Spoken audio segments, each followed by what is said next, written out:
Chuskit goes to school. Chuskit woke up early that morning. It was a very special day, and she was too excited to sleep. She eagerly looked out of the room, through the next window, to her bed. It was springtime in Ladakh, and the apricot trees were in full bloom. Two magpies had already begun their day, and were busy looking for insects to eat. Her Amale was awake too. She could hear her in the kitchen, making gurgur tea. Chuskit has been awake for the last hour. This was a day she was going to remember for a long time. Can you guess why? No, it was not Losar, the New Year festival. That was many months away. Nor was it any special day in her village, like the Gompa festival or a wedding day. Today was going to be Chuskit's first day at school. At 9 years, she had waited a long, long time for this. The school was not very far away from her home.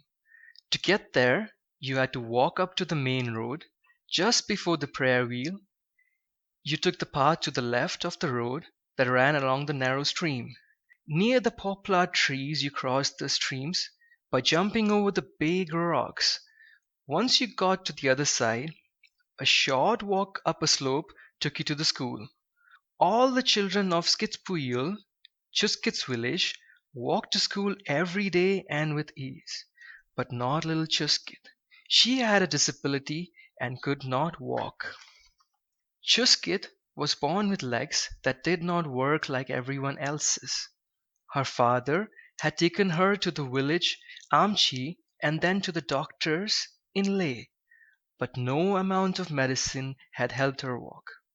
At first, Chuskit did not realize she was in any way different from Stopdan, her younger brother, or her cousins, but soon there were many things she could not do as easily as them. This does not matter, her Abale would tell her whenever she felt sad. You can stitch better than any of them. You can draw very well.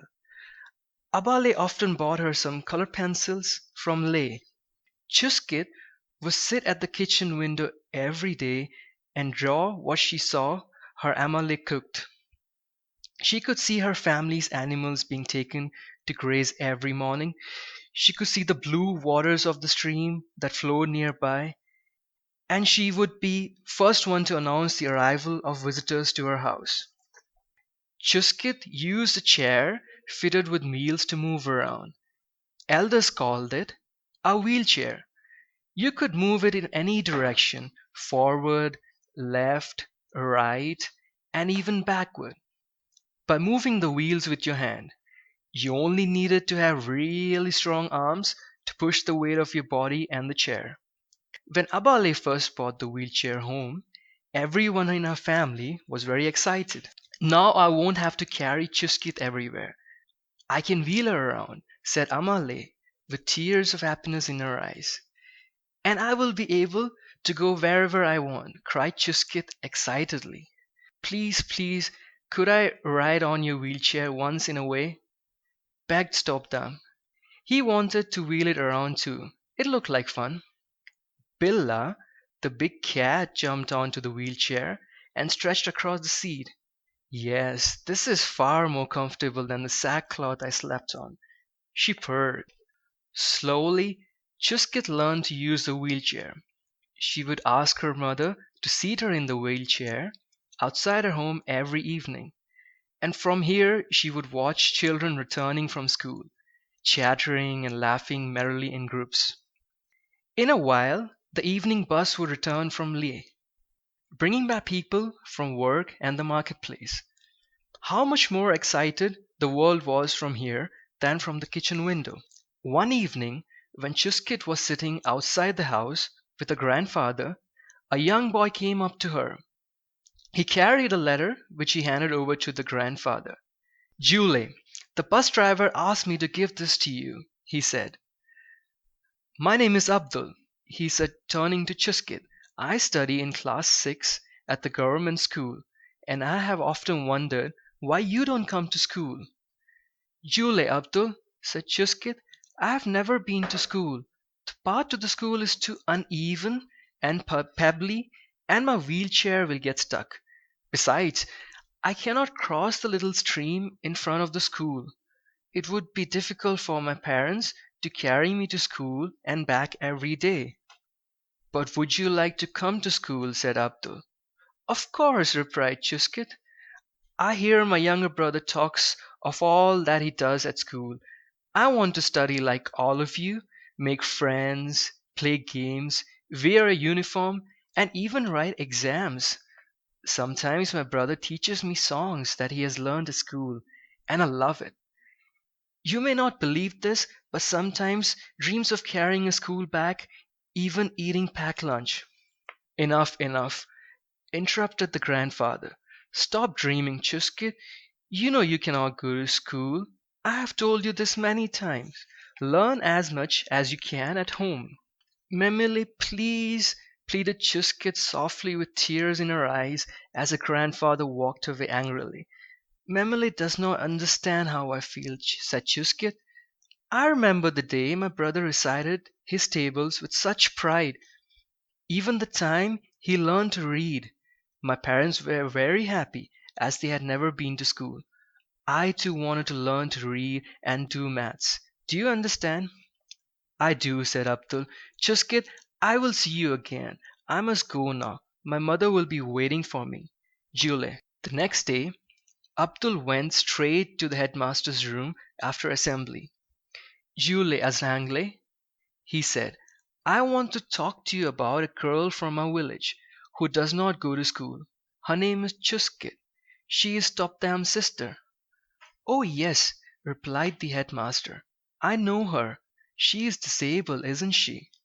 Yes, Azangle. She uses a wheelchair to move around, but cannot reach school, as the path from her home is too rough and uneven. I was wondering if we could do anything to help her, Azangle. We could all get together and level the path and also build a small bridge across the stream. That's very thoughtful of you, Abdul, said the headmaster as he patted him on his back. What made you think of Chuskit and her problems? Azangle, last week we read about fundamental rights of citizens in our civic classes. All children have right to education. That includes Chuskits as well, does it not? All children have a right to education. That includes Chuskit as well, does it not? Yes, you're right, Abdul. Let me discuss this with the other teachers, replied the headmaster. The next day, the headmaster called all the teachers to a meeting.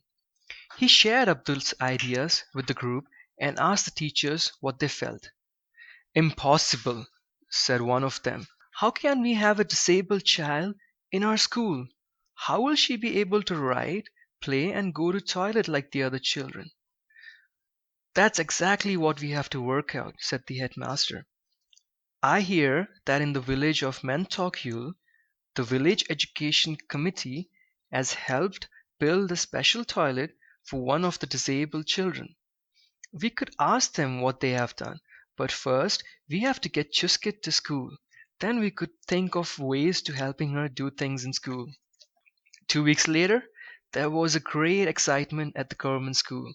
All the children had gathered outside in the playground. They had come to the school without their school bags. There were going to be no classes today. The teachers divided the children into groups. One group walked in front of Chuskit's house and another on the path down the stream. A third group, with some of the older children, worked hard to help some of the teachers build a strong wooden bridge across the stream. The children laughed and sang as they removed stones and rocks, leveled the paths, and carried wooden planks to the stream. The headmaster went from one group to another, making sure that all went according to plan. Chuskit's parents provided everyone with hot tea and biscuits. Chuskit's grandfather sat under a willow tree by the stream watching the busy school children. I never dreamt I'd see a day like this, he thought to himself as he wiped a tear that rolled down his cheek. At the end of the day, it was a tired but happy group of children that returned to their homes. The path from Chuskit's home to the school was now ready.